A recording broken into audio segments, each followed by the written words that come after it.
The glass salt shaker hit the floor first, shattering into 1,000 pieces across the bright white tiles of Rosie's diner. Then came the sound that made everyone freeze, a child sobbing without making any noise. 6-year-old Grace Sullivan sat rigid in the corner booth, her small body trembling violently as tears poured down her pale cheeks. Her mouth opened wide in what should have been a scream, but no sound came out. Just silence. Terrible, choking silence. Her father, Nathan Sullivan, knelt beside her in his expensive gray suit, his hands hovering uselessly in the air. He looked like a man drowning. "Grace, please. Baby, please talk to me. Tell me what's wrong." "Nothing." The other customers in the diner stared openly now. Some whispered behind their hands. A few pulled out their phones. Nathan didn't notice or didn't care. His whole world had shrunk to the size of his silent, shaking daughter. "Should we call someone?" a woman asked her husband at the next table.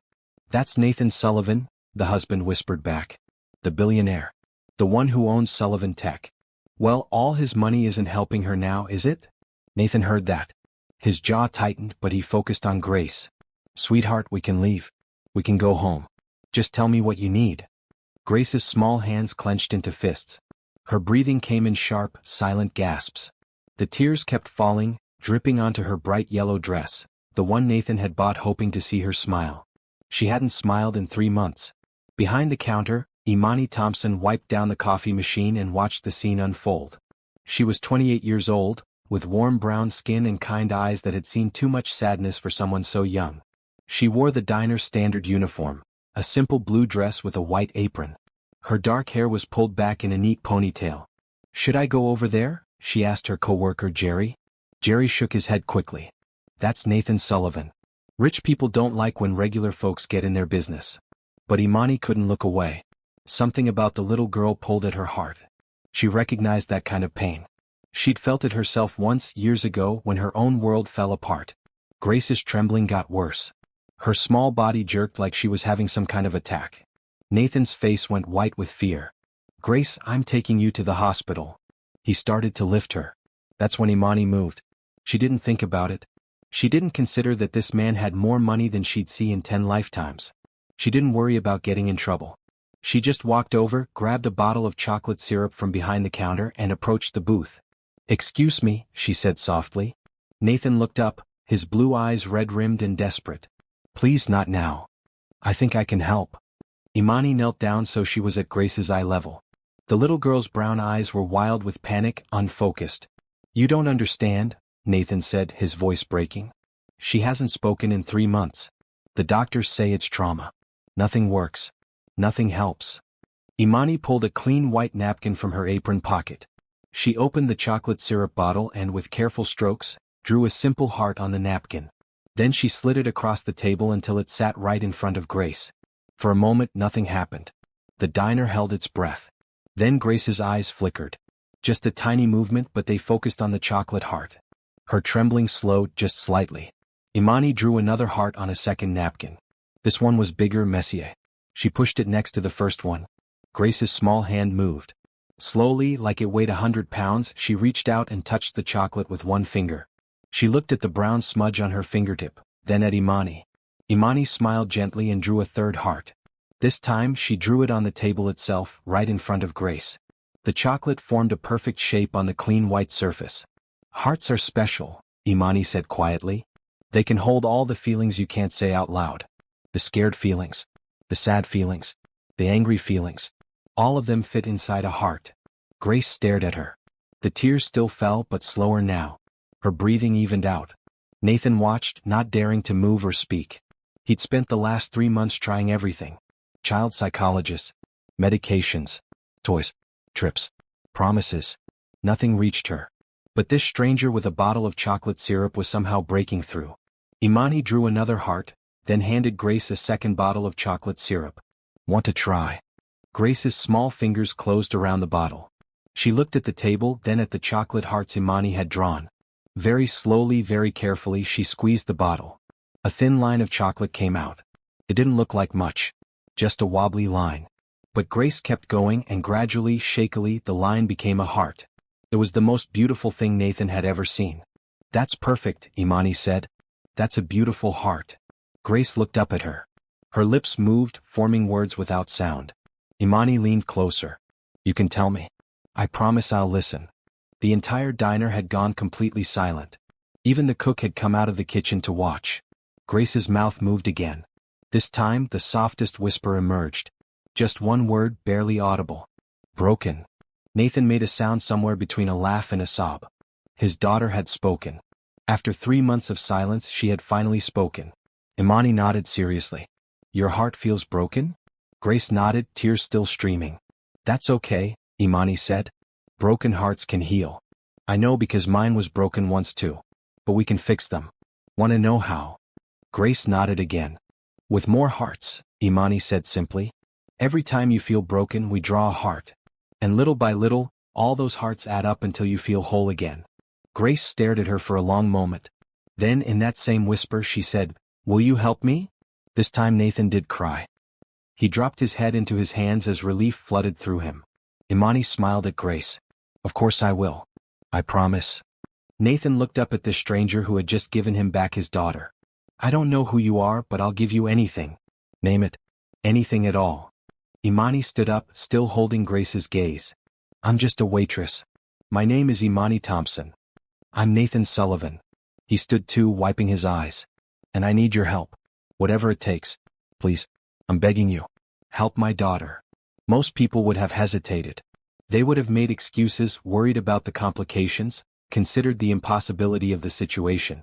But Imani Thompson had learned long ago that when someone needs help, you don't refuse. You don't hesitate. You just say yes.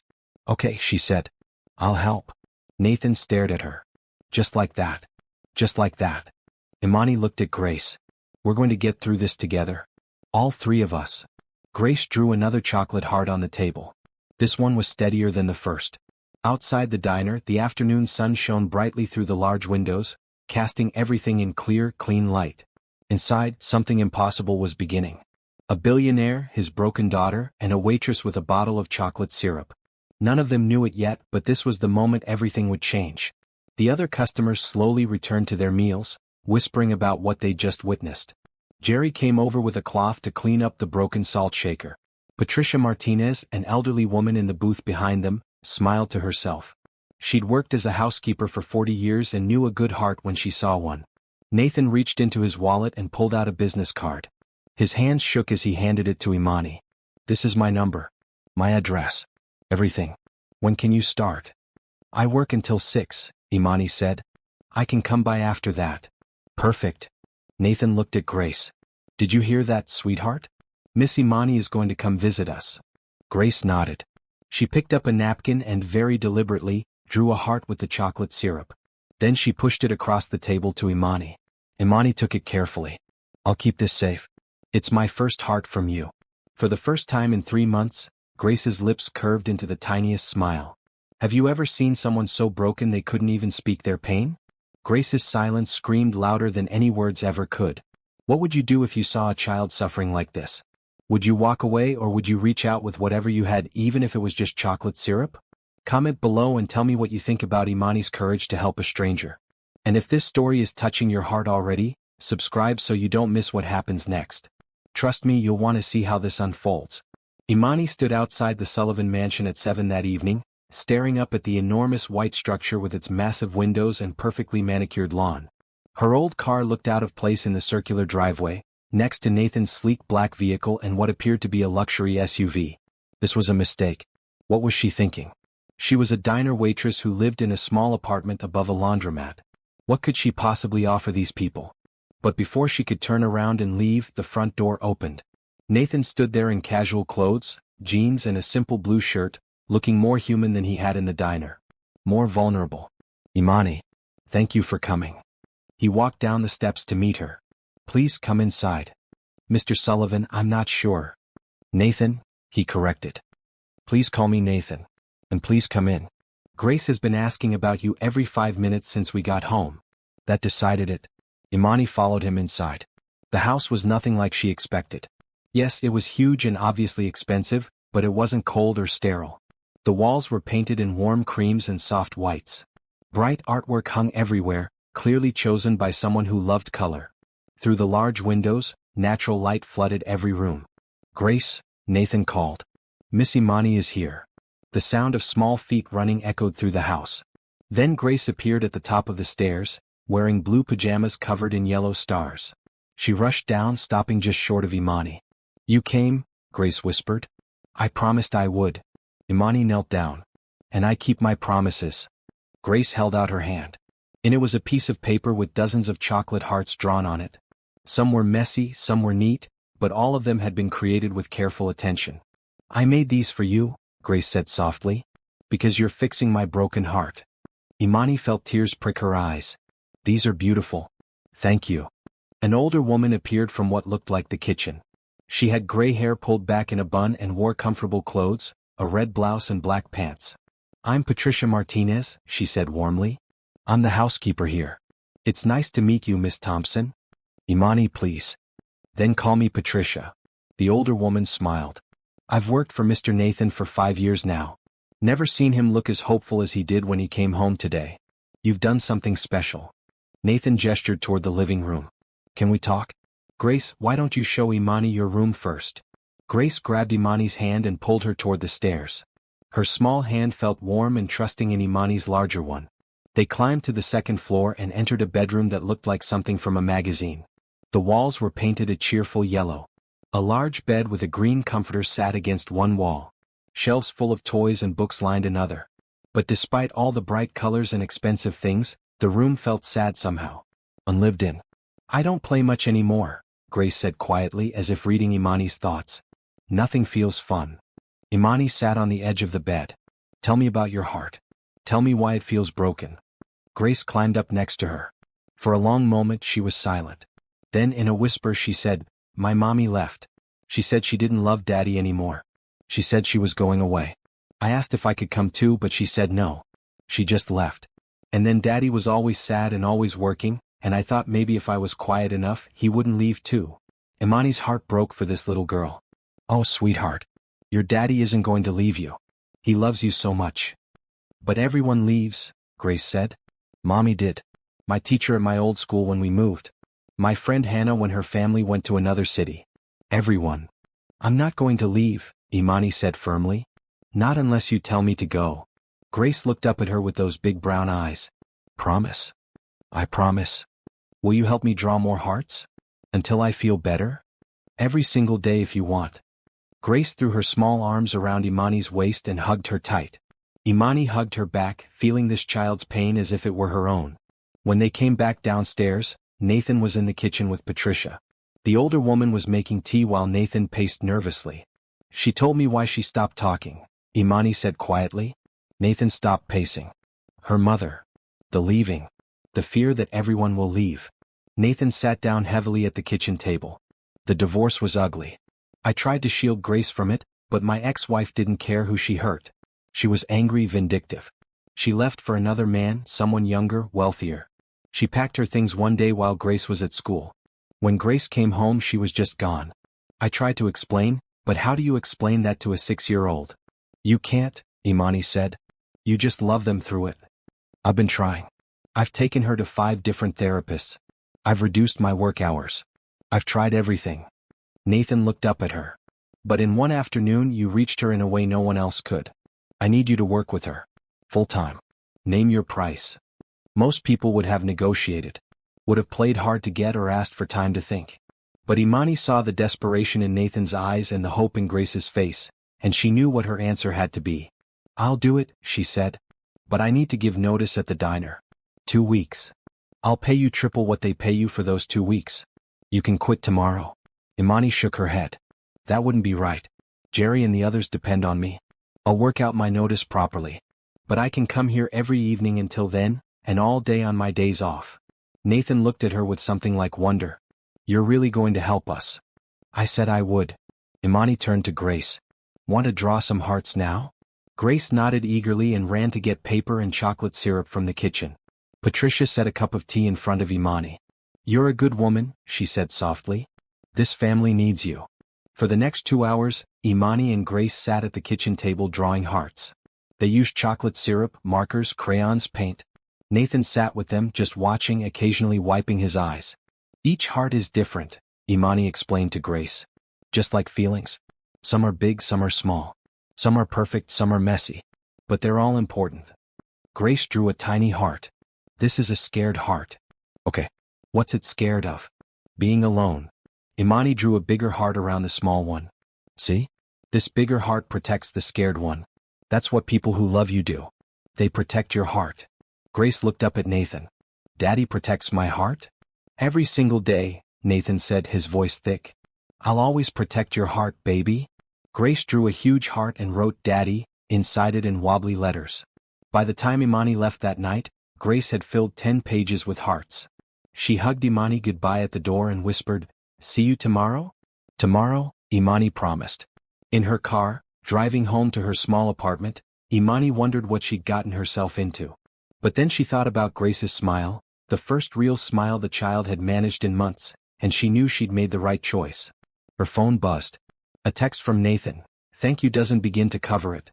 You gave me my daughter back today. Whatever you need, whenever you need it, just ask. Imani texted back, just take care of that little girl. That's all I need. But even as she wrote it, she felt something shift in her chest. Something warm and unfamiliar. She told herself it was just the satisfaction of helping someone in need. She told herself it was nothing more than that. But her heart, which had been carefully locked away for years, whispered otherwise. The next evening, Imani arrived at the Sullivan mansion with a bag full of supplies. Art materials, sticker sheets, colorful paper, and several bottles of chocolate syrup. Grace met her at the door, already bouncing with excitement. I drew 15 hearts today, Grace announced. While I was at school. 15? That's amazing. Imani followed her inside. Nathan appeared from his home office, loosening his red tie. He looked exhausted but happy. She talked to her teacher today. First time all year. What did you say? Imani asked Grace. I told her my friend Imani was teaching me about hearts. She asked if she could see, so I showed her my drawings. She said they were beautiful. Grace beamed with pride. They are beautiful. Imani set down her bag. Want to make some more? Yes. But then Grace hesitated. Can we talk first? About the broken feelings? Nathan started to leave, but Grace stopped him. No, Daddy. You should hear too. The three of them sat in the bright living room. Late afternoon sun poured through the windows, making everything glow. Patricia brought them lemonade and cookies, then quietly disappeared. What do you want to talk about? Imani asked gently. Grace picked at a thread on her green shirt. I want to understand why Mommy left. Daddy says she just stopped loving him, but did she stop loving me too? Nathan's face crumpled. Baby, no. Your mother loves you in her own way. She just couldn't be here anymore. But why? Grace's eyes filled with tears. Was I bad? Did I do something wrong? No. Nathan pulled her onto his lap. You did nothing wrong. Nothing. Sometimes adults make choices that hurt people, even when they don't mean to. Your mother was unhappy, and instead of trying to fix things, she chose to leave. But that's about her, not about you. Then why doesn't she visit? Why doesn't she call? Nathan looked helplessly at Imani. The truth was, his ex-wife had moved to Europe with her new boyfriend and rarely contacted Grace. Maybe once a month, if that. Imani moved closer. Grace, some people don't know how to love the right way. They think love is a feeling that comes and goes, like being happy or sad. But real love isn't like that. Real love is a choice. It's choosing to stay even when things are hard. Your daddy has that kind of love for you. So do I, even though we just met.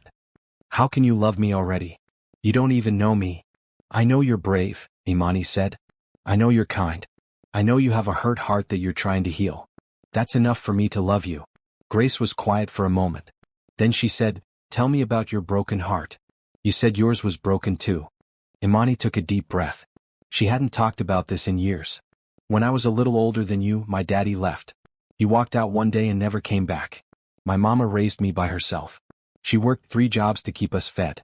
I learned that hearts can break, but they can also grow stronger. My mama showed me that. Is your mama still alive? She is. She lives across town. Maybe you can meet her sometime. I'd like that. Grace slid off Nathan's lap and hugged Imani. I'm sorry your daddy left. Thank you, sweetheart.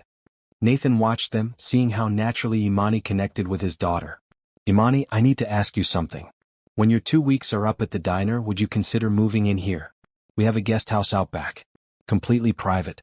It would make it easier for you to be here with Grace, especially in the mornings before school and at night. Imani started to object, but Nathan held up his hand. Please. Before you say no, come see it. If you hate it, we'll figure out something else. But I think it would help Grace to have you close. Please, Imani, Grace added. Please stay. How could she refuse when they both looked at her like that? Nathan led them through the house and out the back door. The backyard was enormous, with a pool, a garden, and at the far end, a small cottage painted white with blue shutters. It looked like something from a fairy tale. The guest house has 2 bedrooms, a full kitchen, a living room, and a bathroom, Nathan explained. My mother stays here when she visits. It's yours if you want it. Imani walked inside and fell in love immediately. Everything was bright and clean. The furniture was simple but comfortable. Large windows let in plenty of natural light. It was 10 times nicer than her current apartment. I can't, she said. This is too much. It's not enough, Nathan replied. You're giving us back something we thought we'd lost forever. A home. A family. Grace is talking again because of you. Let me do this. Please. Grace tugged on Imani's hand. You be right here. We could have breakfast together every day. And draw hearts whenever we want. Imani looked at the hope in Grace's eyes, the desperation in Nathan's, and she felt her careful walls crumbling. Okay, she said. I'll move in after my 2 weeks are up. Grace squealed and jumped up and down. Nathan's shoulders sagged with relief. Thank you, he said quietly. You don't know what this means to us. But Imani was starting to understand. She was starting to see that this wasn't just about helping a hurting child. This was about healing a family. And somehow, in the process, maybe healing herself too. That night, after Imani left, Nathan sat in Grace's room while she got ready for bed. She brushed her teeth and put on her pajamas, chattering the whole time about all the hearts she was going to draw tomorrow. Daddy? She said as he tucked her in. Yes, baby? Do you think Imani will really stay? Or will she leave like Mommy did? Nathan's heart clenched. Imani is different. When she makes a promise, she keeps it. How do you know? Because of the way she looks at you. Because she didn't ask for anything when she agreed to help. Because she's good, Grace. Truly good. Grace thought about this. I think you like her. Nathan felt his face heat. Of course I like her. She's helping you. No, I mean like her. The way princes like princesses in stories. Grace. It's okay if you do, Daddy. I like her too. And she makes you smile. You haven't smiled in a long time. Nathan kissed her forehead. Get some sleep, sweetheart. But after he left her room, he stood in the hallway for a long moment, thinking about his daughter's words. He did like Imani. More than he should, more than was appropriate. She was kind, beautiful, strong. She saw his daughter's pain and stepped in without hesitation. She asked for nothing and gave everything. But he couldn't think about that. Not now. Not when Grace's healing was so fragile. Not when everything was finally starting to get better. He went to his own room and lay awake for hours, thinking about chocolate hearts and a woman with warm eyes who'd walked into their lives and changed everything. 2 weeks passed like a dream. Imani worked her last shifts at the diner, with Jerry and the other staff throwing her a small party on her final day. They were happy for her but sad to see her go. You're doing something important, Jerry told her. That little girl needs you. I need her too, Imani realized. She's teaching me as much as I'm teaching her. On a bright Saturday morning, Imani moved her belongings into the guest house. She didn't have much. Some clothes, books, photographs of her mother and her grandmother's old quilt. Nathan insisted on hiring movers but Imani refused. Patricia helped her unpack, the older woman chatting warmly as they hung clothes and arranged furniture. This place has been too empty for too long, Patricia said. It needs life in it. You're going to bring that. I hope so. Imani placed a photo of her mother on the dresser. I'm still not sure I'm qualified for this. Qualified? Patricia laughed. There's no qualification for loving people and helping them heal. You have a good heart. That's all the qualification you need. Grace burst into the guest house, barely knocking. Are you all unpacked? Can we draw hearts now? I have so many ideas. Imani grinned. Give me 5 minutes to change my clothes and I'm all yours. They established a routine quickly. Every morning, Imani would walk to the main house and make breakfast with Patricia. Grace would come downstairs in whatever bright dress or outfit Imani had picked out for her the night before. Reds, blues, greens, yellows. Nothing dark, nothing sad. Colors are important, Imani explained to Grace. They tell the world how you feel inside. When we wear bright colors, we remind ourselves that there's still light in the world. After breakfast, they would spend an hour drawing hearts before school. Grace would tell Imani about her dreams, her fears, her hopes. And with each conversation, each heart drawn, the child became a little more whole. Nathan would join them when he could, usually sitting quietly and just watching. His presence was gentle, unobtrusive. He seemed content just to see his daughter happy. After Nathan left for work and Grace left for school, Imani would spend time with Patricia. The older woman taught her to cook some of Nathan's favorite meals: chicken and red wine sauce, beef stew, fresh bread, chocolate cake. "The way to a man's heart is through his stomach," Patricia said with a knowing smile. "I'm not trying to get to his heart," Imani protested. "Of course not." But Patricia's eyes twinkled. In the afternoons, Imani would pick Grace up from school. They'd come home and work on homework together, then spend time in the garden. Grace loved the flowers, especially the roses. She'd draw hearts in the soil with sticks, then water them carefully. "I'm planting love," she'd say seriously. Dinner time became a family affair. Nathan started coming home at 5 instead of 8 or 9. The three of them would sit at the kitchen table, Grace chattering about her day, Nathan listening with complete attention, and Imani adding her own stories. "Tell us about when you were little," Grace would beg. So Imani would share stories about her childhood. About her mother working hard but always having time for hugs. About learning to find joy in small things. About understanding that love didn't have to be perfect to be real. Nathan listened to these stories with quiet intensity. He was learning about this woman who'd walked into their lives and refused to leave. One evening, 3 weeks after Imani moved in, Grace made an announcement at dinner. "I want to have a party." Nathan nearly dropped his fork. "A party?" "Yes. For my birthday next month. With friends from school. And cake. And decorations. And hearts everywhere." Nathan looked at Imani, his eyes bright with unshed tears. Grace hadn't wanted a party last year. Hadn't wanted anything. "I think that's a wonderful idea," Imani said. "What kind of party do you want?" "A heart party. Everything should be hearts." "Can we do that?" "We can absolutely do that." They spent the next week planning. Grace invited 10 kids from school. Patricia would make a heart-shaped cake. Imani found decorations online, all hearts in every color imaginable. Nathan arranged for a professional face painter and a balloon artist who could make heart balloons. "This is going to be the best party ever," Grace declared. Nathan pulled Imani aside one evening after Grace went to bed. They stood on the back patio, the night air cool and comfortable. Stars sparkled overhead, and the garden glowed with soft white lights. "I don't know how to thank you," Nathan said. 3 months ago my daughter wouldn't speak. Now she's planning a birthday party. You did that." "We all did it," Imani corrected. "You, me, Patricia. We all loved her back to life. But you started it. You saw her pain and you stepped in without hesitating. You didn't ask for anything in return. Do you have any idea how rare that is?" Imani shrugged, uncomfortable with the praise. "I just did what anyone should do. But most people don't. Most people would have walked away." Nathan moved closer. "You're special, Imani. Truly special." The air between them felt charged, heavy with unspoken feelings. Imani's heart beat faster. She should step back, put distance between them.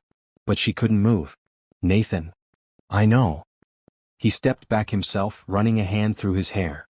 "I know this isn't appropriate. You're here for Grace. That's all that matters." But as Imani walked back to the guest house that night, she knew he was wrong. It wasn't all that mattered anymore. Somewhere along the way, between the chocolate hearts and the bright-colored dresses and the family dinners, something else had started to matter too. She was falling for Nathan Sullivan. And that terrified her more than anything. Grace's birthday party was a spectacular success. The backyard transformed into a wonderland of hearts. Red, pink, blue, green, yellow hearts hung from every tree and bush. Heart-shaped balloons floated everywhere. The tables were covered in heart-printed tablecloths with heart-shaped plates and cups. 10 kids from Grace's school came, all dressed in bright colors at Grace's request. They played games, got their faces painted with hearts, and ate heart-shaped sandwiches. Grace laughed and ran and played like any normal 6-year-old, and watching her, Nathan had to keep wiping his eyes. "Stop crying, Daddy," Grace scolded happily. "It's a party. You're supposed to smile. These are happy tears, baby." Patricia brought out the cake, a huge 3-layer masterpiece in the shape of a heart, covered in pink frosting with colorful hearts decorated all over it. Everyone sang happy birthday. Grace closed her eyes to make a wish, then opened them and looked right at Imani. "I wish that you'd stay forever," she said loud enough for everyone to hear. The other parents smiled, thinking it was sweet. Nathan's mother, Dorothy Sullivan, who'd arrived that morning, gave Imani a very knowing look. After the kids left and the party wound down, they all sat in the living room, exhausted but happy. Grace sprawled across the couch in her green party dress, still wearing her birthday crown. Nathan sat in an armchair, Patricia on another couch, and Dorothy in the chair next to her son. Imani sat on the floor helping Grace organize her birthday gifts. "Best day ever," Grace announced. "Thank you everyone." "You're welcome, sweetheart," Nathan said. Grace sat up suddenly. "I want to say something. Something important." Everyone turned to look at her. "For a long time my heart was broken. I couldn't talk because the broken feelings were too big. I was so scared all the time. Scared Daddy would leave like Mommy did. Scared I'd be alone forever. But then Imani came and she showed me that broken hearts can be fixed. She showed me that love is real and people can stay." Imani felt tears streaming down her face. Grace climbed off the couch and walked over to her, placing something in her hands. It was a drawing. A large heart with 3 smaller hearts inside it. One labeled Daddy, one labeled Imani, and one labeled me. "My heart isn't broken anymore," Grace said. "You fixed it, Imani. You and Daddy together." Nathan made a sound somewhere between a laugh and a sob. He stood up and swept Grace into his arms, holding her tight. "I love you so much, baby. So much." "I love you too, Daddy." Grace looked over his shoulder at Imani. "And I love you, Imani." "I love you too," Imani whispered. Patricia was crying openly now. Dorothy smiled, her eyes gentle and understanding. That evening, after Grace went to bed, Nathan asked Imani to join him on the patio. It had become their spot, the place they talked when Grace was asleep. The garden glowed with white lights and the air smelled like roses. "Thank you," Nathan said. "For everything. For believing in her. For not giving up. For loving her. She's easy to love." Nathan turned to face her fully. "Imani, I need to be honest with you about something." Her heart started racing. "What?" "This has become more than just helping Grace. For me, I mean." He took a breath. "I think about you all the time. I look forward to seeing you every morning. I love the way you laugh, the way you are with Grace, the way you see the world. You're kind and strong and beautiful, and I'm falling for you.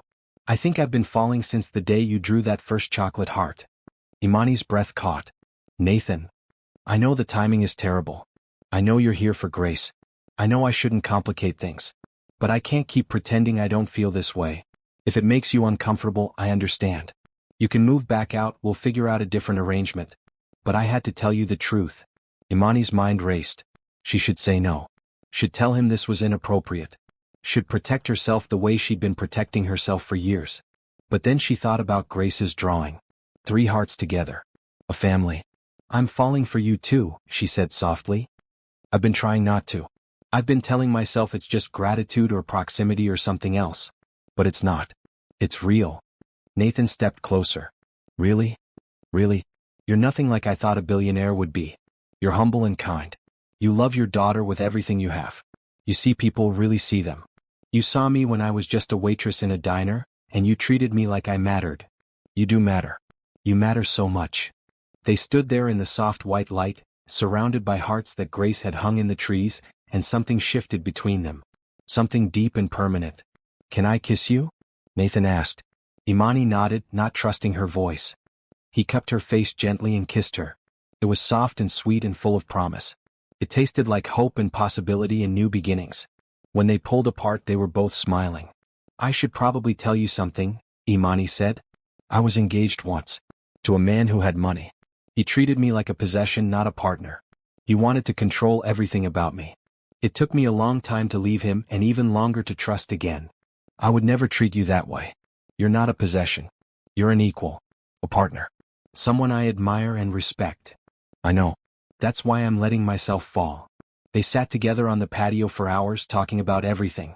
Their pasts, their hopes, their fears. Nathan told her about his marriage, how it had been loveless for years before his ex-wife finally left. Imani told him about her childhood, her mother's strength, her determination to never settle for less than real love. "This is real, isn't it?" Nathan asked. "Yes, it's real." Inside the house, Dorothy watched them from the kitchen window. She smiled, then turned to Patricia. "My son is in love." "About time," Patricia said. "That boy has been alone too long. And that girl is perfect for him. Perfect for both of them. Grace will be happy. Grace already knows. Children always know." Upstairs, Grace lay in bed, unable to sleep from excitement. She'd had the best birthday ever. And more than that, she'd seen the way her daddy looked at Imani. The way Imani looked back. She climbed out of bed and pulled out her art supplies. Very carefully, very deliberately, she drew a picture. A man and a woman holding hands. A little girl between them. Hearts all around them. She labeled it, "My Family," and put it on her nightstand where she could see it first thing in the morning. Then she climbed back into bed, pulled the covers up, and fell asleep with a smile on her face. Life in the Sullivan house transformed completely. Grace bloomed like a flower in spring. She talked constantly now, making up for months of silence. Her teachers reported that she was engaged in class, making friends, participating in activities. Imani continued living in the guest house, but the line between the two homes blurred. She'd have coffee with Nathan in the early mornings before Grace woke up. They'd sit in the bright kitchen, talking about their days ahead, stealing kisses when Patricia wasn't looking. Patricia, of course, saw everything. She'd just smile and hum to herself as she prepared breakfast. Nathan began leaving work at 4 instead of 5, desperate to spend more time with his family. That's how he thought of them now. His family. Not just Grace but Imani too. They took trips on weekends. To the beach, where Grace collected shells and drew hearts in the sand. To museums, where Grace insisted on seeing every exhibit about love and families. To the park, where they'd picnic under bright blue skies. Grace wore the bright-colored clothes Imani picked out for her. A red dress for the zoo. A blue one for church. A yellow outfit for her school play. Each color seemed to add more life to her, more confidence. "I like being colorful," Grace declared one morning. "It makes me feel happy inside." One Saturday, 6 weeks after the birthday party, Dorothy Sullivan came to visit again. She arrived at noon, impeccably dressed in a maroon suit, carrying gifts for Grace. "Grandma." Grace ran to hug her. "Hello, darling. My goodness, you're practically glowing. Look at you in that beautiful green dress." Imani picked it out. "She says green is the color of growing things. And I'm growing, aren't I?" "You certainly are." Dorothy hugged her tight, then looked up to see Nathan and Imani standing together, his hand resting casually on the small of her back. After Grace ran off to show Dorothy her latest drawings, the older woman turned to her son. "Nathan, can I speak with you privately?" They went into Nathan's office, a bright room with large windows overlooking the garden. Imani stayed in the kitchen with Grace and Patricia, trying not to worry. "I'm in love with her, Mom," Nathan said before Dorothy could speak. "I know it's fast. I know it's complicated. But I love her." Dorothy smiled. "I know, dear. I came to tell you that I approve." Nathan blinked. "You do?" "Completely. That young woman saved my granddaughter. She brought joy back to this house. She made you smile again. More than that, she's genuine. She's not after your money. She cares about Grace for real. And she looks at you the way your father used to look at me. Like you're her whole world. She is my world. She and Grace both." "Then don't wait too long to tell her that officially. Life is short, Nathan. When you find real love, you hold on to it." "Are you suggesting what I think you're suggesting?" Dorothy laughed. "I'm suggesting you propose to that girl before she realizes she could do better." Nathan grinned. "I've been thinking about it for weeks. But is it too soon? Does it feel too soon?" "No. It feels exactly right." "Then there's your answer." That evening, after Dorothy left, Nathan asked Imani to take a walk with him in the garden. Grace was having a sleepover with Patricia, who'd volunteered to watch a movie with her in the screening room. "I'm suspicious," Imani said as they walked among the roses. "Everyone is acting strange." "Strange how?" Patricia kept winking at me. Grace hugged me extra tight before going to watch the movie. Your mother kept smiling mysteriously. Nathan laughed. They're not subtle, are they? Not at all. What's going on? They'd reached the center of the garden where a fountain bubbled merrily. White lights twinkled in the trees overhead. The night was perfect, warm but not hot, with a gentle breeze carrying the scent of flowers. Nathan turned to face her, taking both her hands in his. Imani Thompson, 3 months ago you walked into my life with a bottle of chocolate syrup and a kind heart. You saw my daughter's pain and you didn't walk away. You stayed. You loved her back to life. You loved me back to life too, though I don't think either of us expected that. Nathan. Let me finish. I know we haven't been together long. I know by conventional standards this is fast. But I also know that when something is right, it's right. You're my partner, my equal, my best friend. You make me laugh. You make me think. You challenge me to be better. And I love you. I love you so much it terrifies me. Tears streamed down Imani's face. I love you too. I'm not proposing tonight. But I want to do it right. I want Grace to be part of it because this isn't just about us, it's about her too. We're a family, the three of us. But I needed you to know. I needed you to understand that this is real and permanent and forever.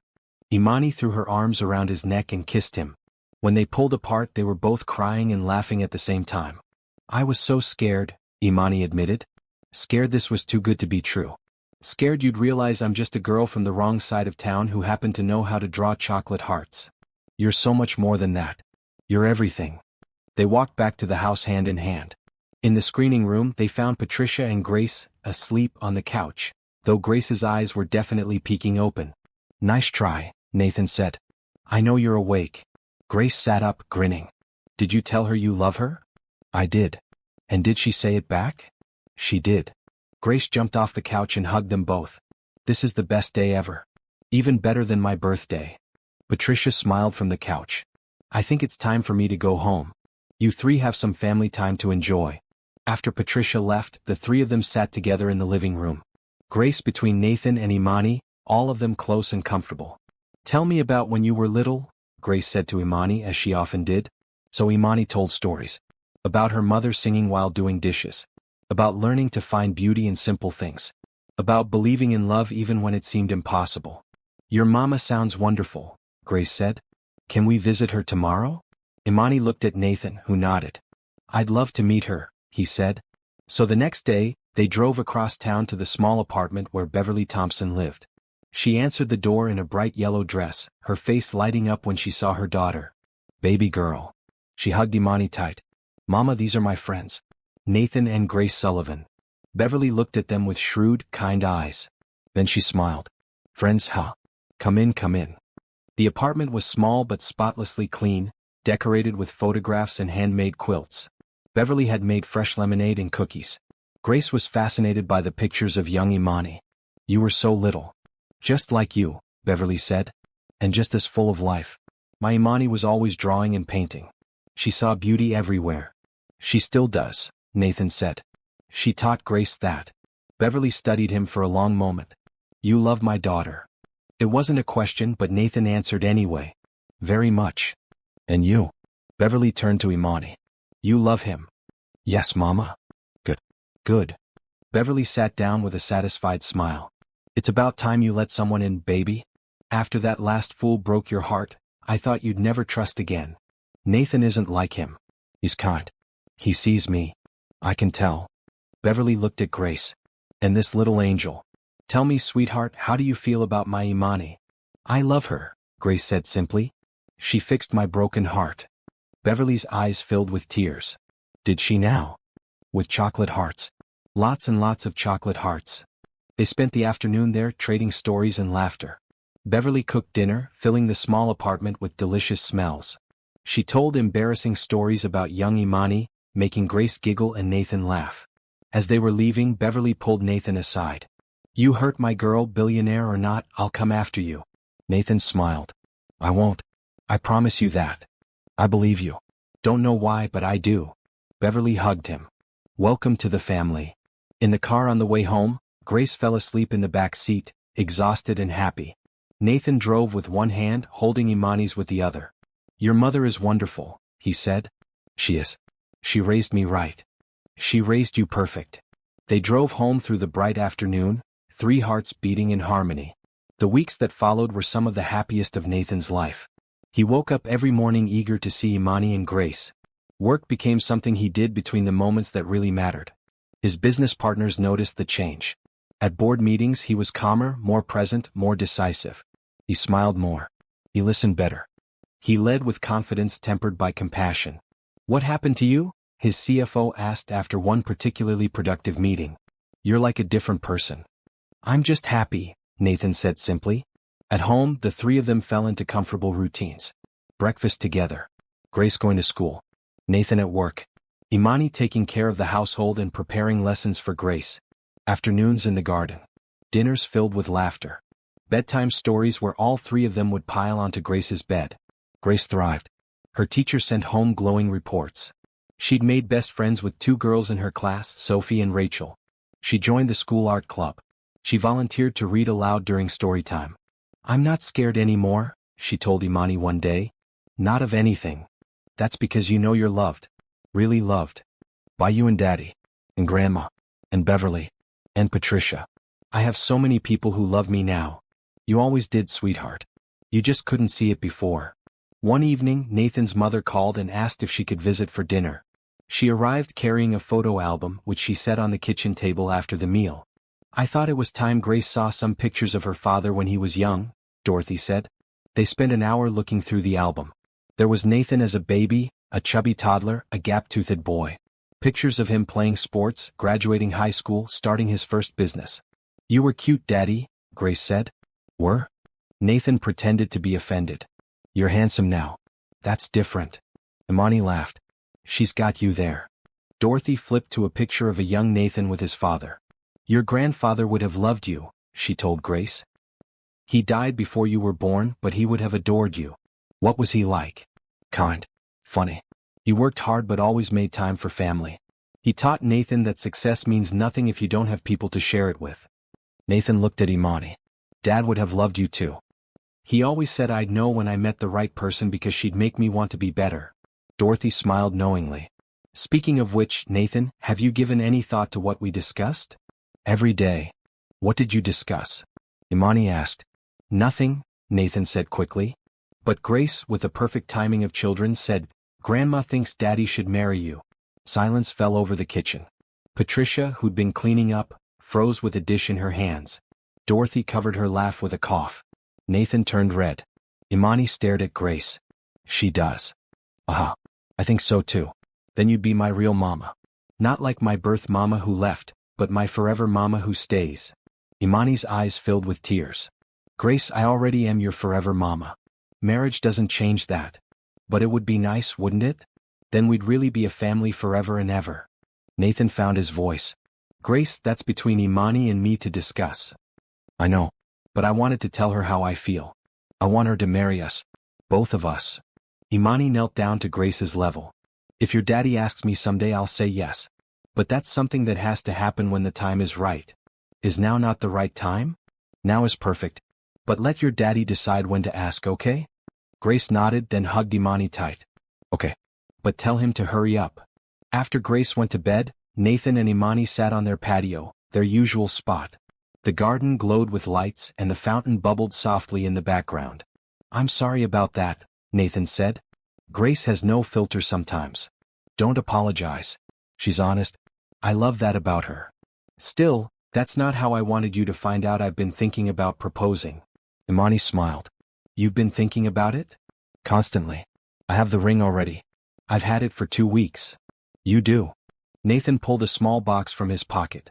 He opened it to reveal a beautiful ring with a simple diamond setting. Nothing too flashy or ostentatious. Just elegant and perfect. "I was going to wait longer. Make it romantic. But maybe Grace is right.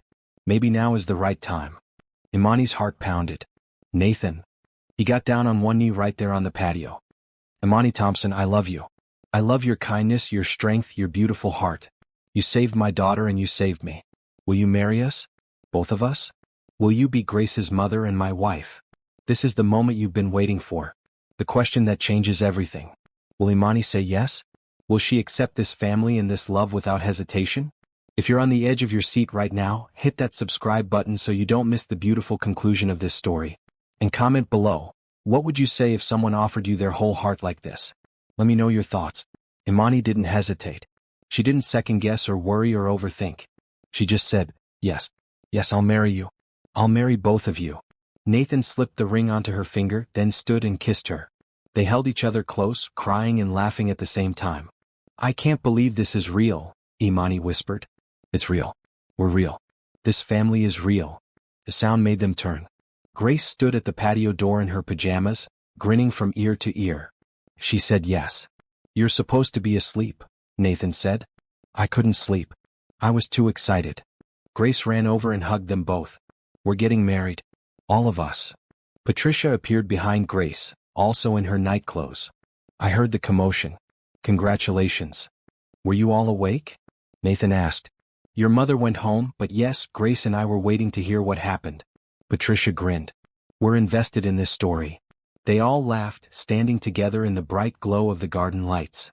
A billionaire, a former waitress, a little girl who'd learned to speak again, and a housekeeper who loved them all. Family, Grace said contentedly. We're a real family now. We always were, Imani said. But now it's official. They stayed up late that night, making plans and dreaming together.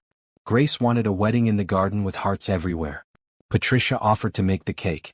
Dorothy, when they called to tell her, cried happy tears and insisted on helping plan everything. I want Beverly there, Grace said. And Sophie and Rachel from school. And my teacher, Mrs. Anderson, because she's been so nice to me. Everyone who matters, Nathan agreed. Everyone who's part of our story.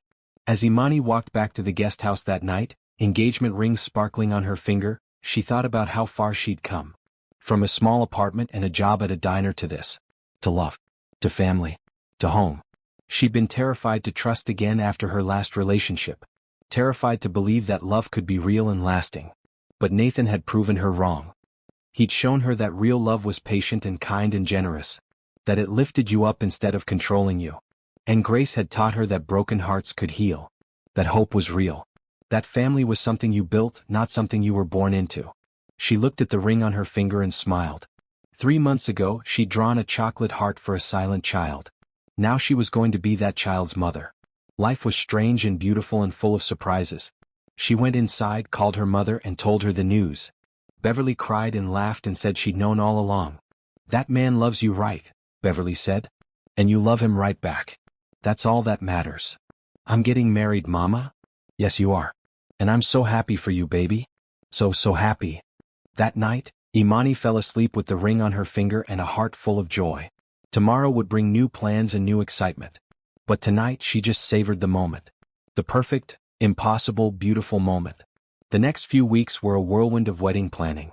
Grace threw herself into it with enthusiasm, insisting on drawing the invitations herself. Each one featured a different heart design with the words, "You're invited to our family wedding," written in Grace's careful handwriting. Everyone needs to know this is about all three of us, Grace explained. Not just you and Daddy getting married. Our whole family. They decided on a small ceremony in the garden. Just close friends and family. Nothing extravagant or showy. Just intimate and real. Imani insisted on keeping her part-time job at the diner, working 3 mornings a week. Nathan didn't understand at first. You don't need to work, he said. We have more than enough money. It's not about money. It's about staying grounded. That diner was where everything started. Jerry and the others are my friends. I don't want to lose that part of myself. Nathan understood then. You're right. I'm sorry. Keep the job. In fact, I'd love to come have breakfast there sometime and watch you work. Really? Really? I want to see every part of your life, not just the parts that overlap with mine. They set the wedding date for a bright Saturday in May, exactly 6 months after the day Imani drew that first chocolate heart. Dorothy helped Imani find a dress, a simple white gown with lace sleeves and a flowing skirt. Not too formal, not too casual. Perfect. Grace would wear a green dress covered in tiny embroidered hearts. Green for growing, she reminded everyone. Because our family is growing. One evening, about 3 weeks before the wedding, Beverly came over for dinner.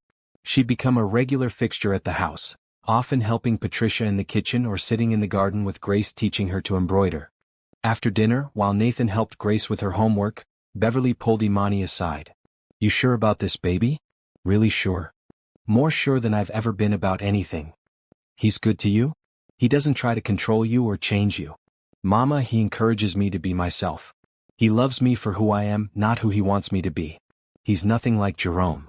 Jerome was Imani's ex-fiancé, the wealthy man who tried to mold her into his perfect trophy. Beverly nodded, satisfied. Good. Because that man was poison. But Nathan, he's different. I see how he looks at you. Like you're the sun and he's just happy to be in your light. It goes both ways. He makes me want to be better. That's real love then. The kind that lifts both people up. They heard laughter from the living room. Grace was giggling at something Nathan had said. Beverly smiled. That child has come so far. When you first told me about her, about how she wouldn't speak, my heart broke. But look at her now. Full of life and joy. She taught me as much as I taught her. She showed me that it's okay to be vulnerable. That it's okay to let people in. You were always so guarded after Jerome. I worried you'd never trust again. So did I. But then I met Grace and Nathan and something just clicked. I knew they were meant to be part of my life. And now they'll be your family. Forever. Forever, Imani agreed. The weeks passed quickly. Grace's excitement grew daily. She helped Patricia bake sample cakes, trying to decide on the perfect flavor. They settled on chocolate with raspberry filling, with white frosting covered in hand-drawn hearts. "I'll draw every single heart myself," Grace declared, "with special red frosting." Nathan's business associates were surprised by his choice of bride, but anyone who knew the story understood completely. He'd found something more valuable than all his money. He'd found real love and a healed family. One afternoon, Nathan took Imani to his office downtown. She'd never seen where he worked before. The building was tall and modern, all glass and steel. His office was on the top floor with windows overlooking the entire city. "This is where I used to spend all my time," he said. 16 hours a day sometimes. I thought work was everything. Success was everything. And now I know better. This is just a building. Just a job. What matters is waiting for me at home. You and Grace. That's my real success." He showed her pictures on his desk. Recent ones of the three of them at the beach, in the garden, at Grace's school play. His ex-wife's pictures had been removed long ago. "I want you to know something," Nathan said seriously. "Everything I have, everything I've built, it's yours now too. But more than that, I want you to know that you're not marrying me for my money. You're marrying me for who I am. And that means everything to me." "I'd marry you if you had nothing," Imani said. "Money doesn't impress me. Kindness does. Love does. You do. I know. That's why I love you." They stood at the window looking out over the city. "Can you believe this is our life?" Imani asked. 6 months ago, I was a waitress struggling to pay rent. Now I'm marrying a billionaire and becoming a mother to the most wonderful child in the world. Can you believe this is my life?" Nathan countered. 6 months ago, my daughter wouldn't speak and I was drowning in loneliness. Now I have a family. A real family. They held each other, two people who'd found their way through pain to happiness. That evening, during their usual time on the patio, Nathan told Imani about his fears. "Sometimes I wake up and think this is a dream. That I'll wake up and you'll be gone and Grace will be silent again. I'm not going anywhere. And neither is Grace's voice. We're here to stay. Promise." "I promise. Through everything. Good days and hard days. I promise. I promise to. I'll never take you for granted. I'll never forget that you chose us when you didn't have to. I chose you because you're you. Because you're good and kind and real. Because you see me, Nathan. Really see me. I see you. And I love everything I see." They kissed as the garden lights twinkled around them and the fountain sang its gentle song. Tomorrow would bring more wedding plans and more excitement. But tonight was just about them. About this moment. About this love. Inside the house, Grace watched from her bedroom window.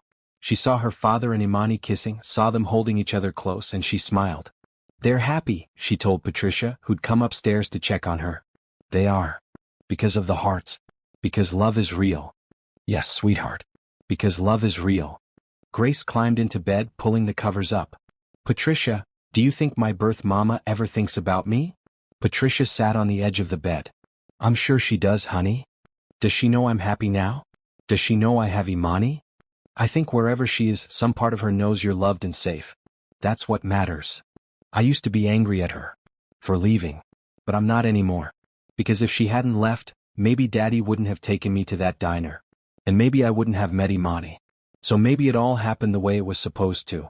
Patricia kissed her forehead. "You're a wise little girl. I learned from Imani. She says everything happens for a reason. Even the hard things. They teach us and grow us and make us ready for the good things." She's right. Grace closed her eyes. "I can't wait for the wedding. I can't wait to officially be Imani's daughter. Soon, sweetheart. Very soon." Grace drifted off to sleep with a smile on her face, dreaming of hearts and families and happy endings. And in the guest house, Imani lay awake thinking about how her life had changed. How she'd gone from broken and guarded to whole and open. How she'd found not just love, but home. Tomorrow would bring the final wedding preparations. But tonight she just felt grateful. Grateful for chocolate hearts and second chances. Grateful for Nathan and Grace. Grateful for this beautiful, impossible life. The wedding day arrived with perfect weather. Clear blue skies, warm sunshine, a gentle breeze. The garden looked like something from a fairy tale. Hearts hung from every tree, every bush, every surface.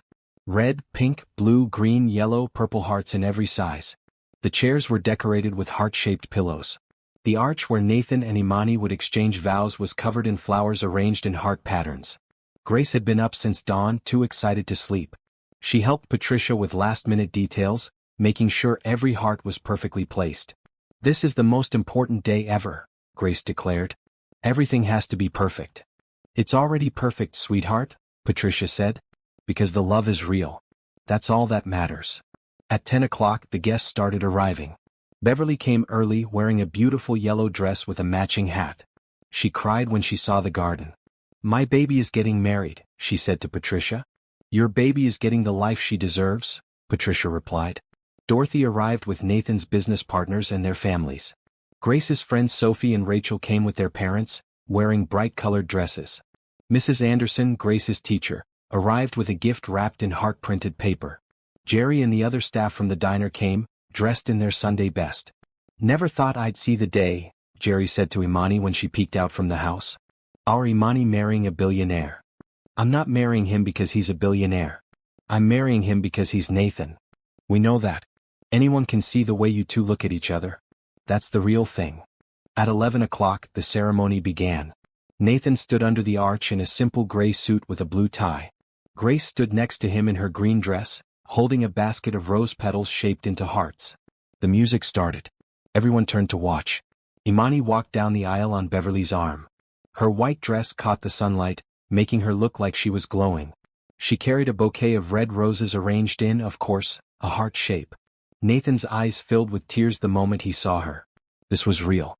This was happening. This impossible, beautiful woman was about to become his wife. When they reached the arch, Beverly kissed Imani's cheek and whispered, "Be happy, baby. You deserve all of this." The ceremony was simple but beautiful. The officiant talked about love and family and second chances. Nathan and Imani exchanged vows they'd written themselves. "Imani," Nathan began, his voice shaking slightly, "you walked into my life when I needed hope the most. You saw past my money and my success to the scared father underneath. You loved my daughter without hesitation. You loved me without conditions. I promise to honor you, respect you, and choose you every single day for the rest of my life." Imani took a breath, tears streaming down her face. "Nathan, you showed me that real love exists. That there are good men in this world who see women as equals and partners. You trusted me with your daughter's heart, and in doing so, you healed mine. I promise to love you both, to build this family with you, and to never stop drawing hearts when we need them." Everyone laughed through their tears at that last part. Then it was Grace's turn. She stepped forward, holding a small velvet box. Inside were two simple heart-shaped pendants on gold chains. "These are for you and Daddy," Grace said clearly. "So you always remember that love is real and hearts don't have to stay broken. You fixed mine, Imani. Now I get to watch you and Daddy fix each other's." Nathan and Imani both knelt down to hug Grace. The three of them stayed like that for a long moment, holding each other close while the guests wiped their eyes and smiled. "I now pronounce you husband and wife," the officiant said. "You may kiss your bride." Nathan kissed Imani while everyone cheered. Grace jumped up and down, clapping and laughing. "We're married," she shouted. "We're a real family now." The reception that followed was full of joy. Patricia brought out the cake, an enormous three-tier masterpiece covered in hundreds of hand-drawn hearts in red frosting, just as Grace had promised. They ate and danced and celebrated. Beverly gave a toast, her voice strong and clear. "My daughter was raised to believe in love, even when life made that hard. Today she married a man who deserves her, and gained a daughter who needed her. This is what happiness looks like. Remember this moment, all of you. This is what matters." Dorothy gave a toast too. "I raised my son to be successful, but I also raised him to be kind. Today he married his equal, someone who makes him better. Welcome to the family, Imani. We're blessed to have you." Grace wanted to give a toast too. Nathan lifted her onto a chair so everyone could see her. "I was sad for a long time," Grace said in her clear, strong voice. "I forgot how to talk because my heart was broken. But then Imani came and she showed me that hearts can heal. She drew chocolate hearts for me and little by little I learned to feel happy again. Now she's my mama. Not my birth mama but my forever mama. And that's even better because she chose me and I chose her and we chose to be a family. Thank you, Imani, for fixing my broken heart. I love you." There wasn't a dry eye in the garden. They danced as the sun moved across the sky. Nathan and Imani's first dance was to a sweet, simple song about coming home. Then Nathan danced with Grace and Imani danced with Beverly. "You did good, baby," Beverly said as they swayed to the music. "You found your people." "I found my family."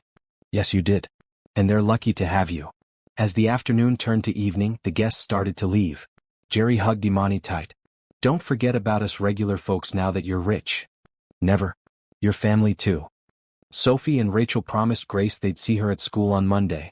Mrs. Anderson told Nathan and Imani that Grace was her star student. "She's come so far," the teacher said. "Whatever you're doing, keep doing it. She's thriving." Finally, it was just family left. Nathan, Imani, Grace, Beverly, Dorothy, and Patricia. They sat together in the garden as the sun set, painting the sky in shades of orange and pink. "Best day ever," Grace declared. "Even better than my birthday." "I think so too," Imani agreed. "What happens now?" Grace asked. "Now we live happily ever after," Nathan said. "The three of us together. Forever. Forever." Grace climbed into Imani's lap.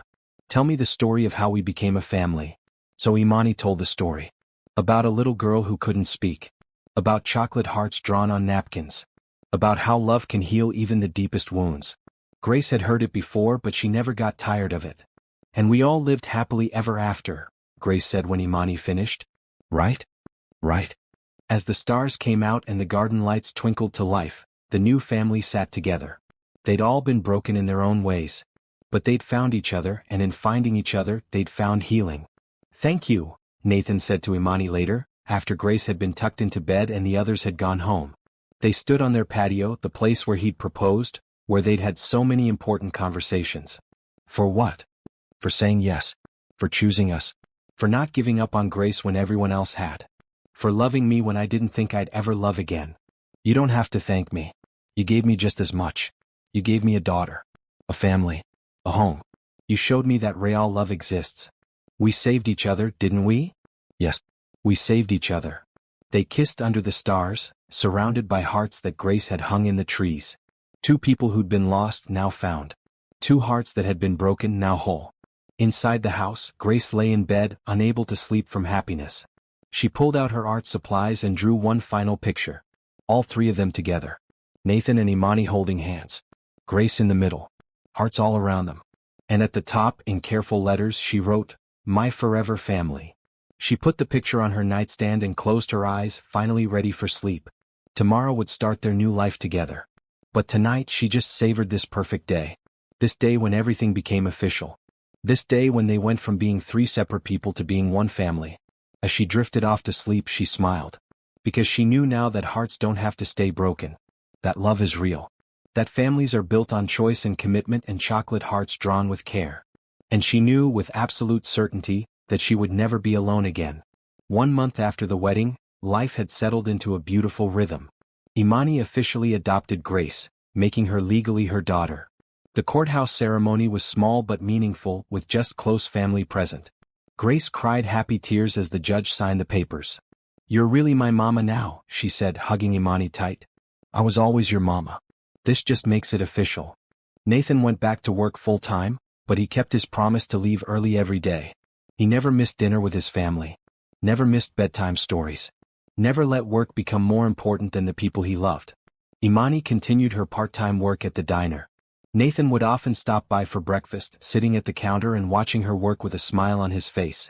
The regular customers got used to seeing the billionaire CEO drinking coffee and reading the paper like any normal person. "You're good for him," Jerry told Imani one morning. "He's more human now. More real." Grace thrived. She joined the school choir. She took art classes on weekends. She made more friends. Her teacher sent home report cards filled with praise. "She's confident, engaged, and joyful," Mrs. Anderson wrote. "Whatever happened to transform this child, it's nothing short of miraculous." But not everything was perfect. There were hard days too. Days when Grace missed her birth mother, even though she never called or visited.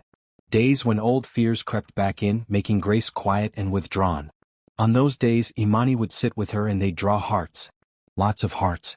Until Grace felt safe again. "The broken feelings come back sometimes," Grace explained one afternoon. "But they don't stay as long now. Because I know you and Daddy aren't leaving." "Never," Imani promised. "We're here forever."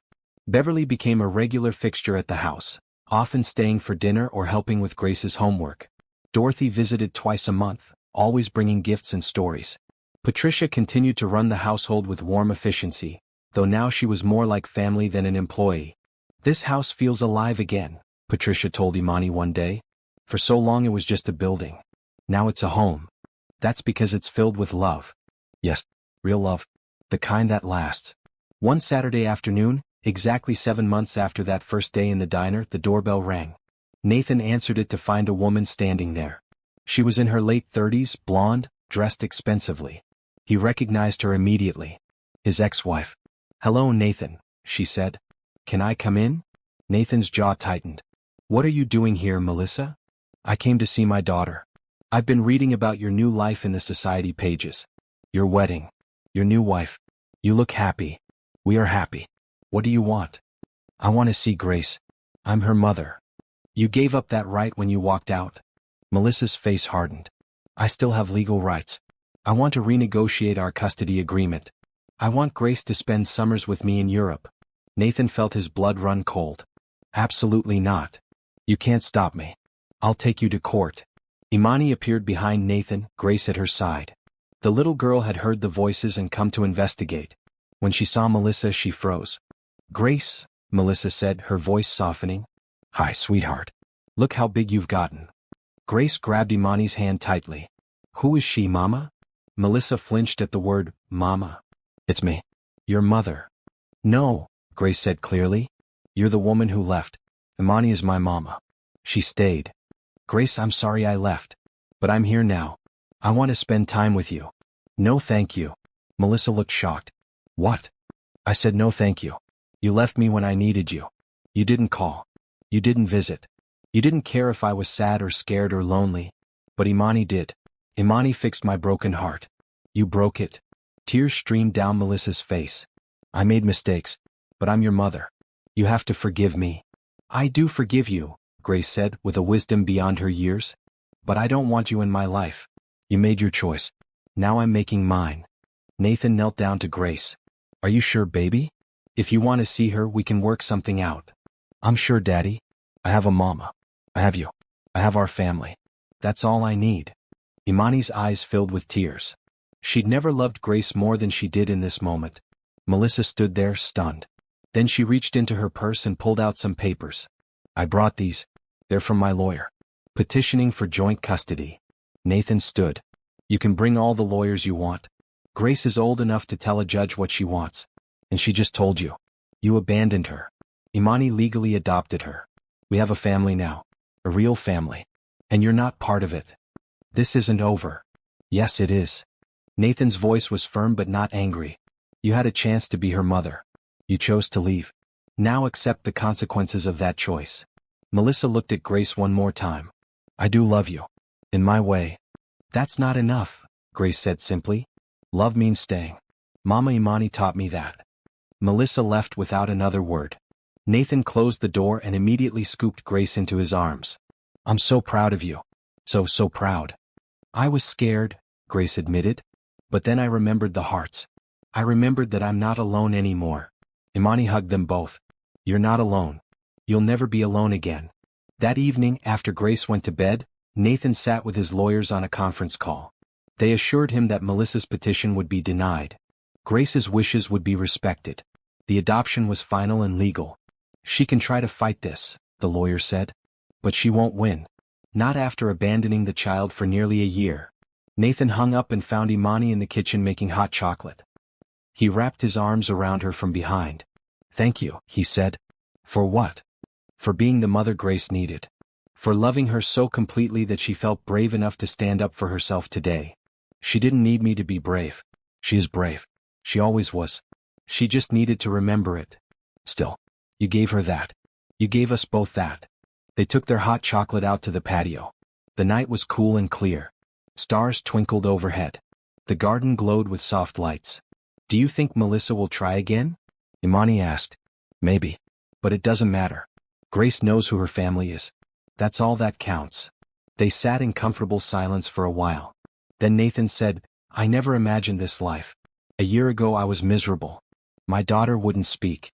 My marriage had failed. I was drowning in loneliness. Now look at us. We're happy. Really, truly happy. All because of chocolate hearts. Nathan laughed. All because you had the courage to draw them. Most people would have walked away that day in the diner. But you stayed. You helped a stranger without asking for anything in return. I got everything in return. I got you. I got Grace. I got a family. We got each other. Inside the house, Grace was supposed to be asleep. But she was actually sitting by her window drawing. She'd drawn hundreds of hearts over the past 7 months. But this one was special. This one would be her masterpiece. She drew Nathan and Imani standing together, holding hands. She drew herself between them. Then she drew Beverly and Dorothy and Patricia. She drew Sophie and Rachel and Mrs. Anderson. She drew Jerry and the diner staff. She surrounded them all with hearts of every color. At the top she wrote, "Love is real. Hearts can heal. Family is forever." She signed it carefully, by Grace Sullivan Thompson. The hyphenated name was new, chosen to honor both her father's legacy and her mother's love. She was a Sullivan and a Thompson. She was both families combined. She put the drawing in an envelope and sealed it. Tomorrow she'd give it to Nathan and Imani. But tonight she just looked at it and smiled. Because she knew something now that she hadn't known 7 months ago. She knew that broken things could be fixed. That sad stories could have happy endings. That love was the most powerful force in the world. She climbed into bed and closed her eyes. Tomorrow would bring new adventures. School. Friends. Family dinners. Bedtime stories. All the normal, beautiful things that made life worth living. But tonight she just savored this moment. This perfect moment of peace and happiness and love. Downstairs, Nathan and Imani came back inside. They locked the doors, turned off most of the lights and headed upstairs. They checked on Grace, who pretended to be asleep. Nathan kissed her forehead. Imani adjusted her blanket. "Sleep well, sweetheart," Imani whispered. "Love you, Mama. Love you, Daddy. We love you too." In their own room, Nathan and Imani got ready for bed. As Imani brushed her teeth, she looked at her reflection in the mirror. She barely recognized herself anymore. The guarded, hurt woman from 7 months ago was gone. In her place was someone happy. Someone whole. Someone loved. "What are you thinking about?" Nathan asked, coming up behind her. "Just how much has changed. How different everything is now. Good different. The best different." They climbed into bed, holding each other close. Outside, the garden slept under the stars. Hearts still hung in the trees, swaying gently in the night breeze. The fountain still sang its quiet song. "Thank you for not giving up on us," Nathan said sleepily. "Thank you for drawing that first heart." "Thank you for letting me," Imani replied. "Thank you for seeing me. Always." They drifted off to sleep, two people who'd found each other when they needed it most. Two hearts that beat in harmony. Two souls that fit together perfectly. And in Grace's room, the little girl who'd once been too broken to speak slept peacefully, dreaming of chocolate hearts and happy families and love that lasts forever. Because she knew now, with absolute certainty, that some promises don't need words.